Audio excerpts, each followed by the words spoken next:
Hey everyone, welcome back to the Holy Comforter Episcopal Church YouTube Bible study. I'm Jimmy Abbott, the priest at Holy Comforter Episcopal Church in Spring, Texas. And like I do every week, I'm coming at you with a few comments and reflections about the gospel lesson for this upcoming Sunday, which is taken from the Gospel of Matthew, chapter 22, verses 15 through 22. This is the classic story, that old line of Jesus saying, "Render unto Caesar the things that are Caesar's, and render unto God the things that are God's." Of course, the context of that is the Herodians, one of the parties there in Jerusalem, is asking Jesus if it is permissible to pay taxes to the Roman emperor.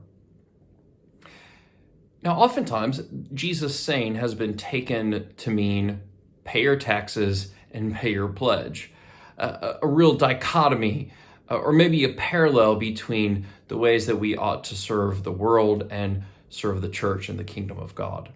But I'd like to break it open a little bit, and I think it's important for us to ask, what are the things that belong to Caesar, and what are the things that belong to God, and not just money?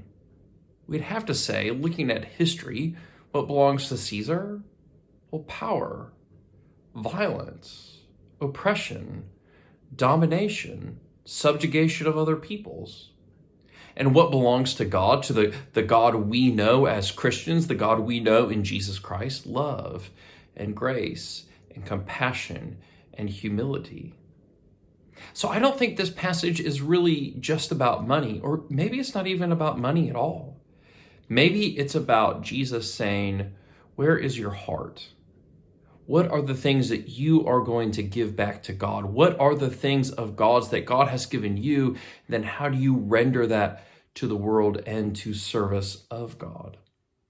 So I'd encourage you, as you think and wrestle with this passage, to not just read that in that bland, monetary, financial way that we've all read it before, but to really ask yourself, what are the things that belong to God? What things has God given you?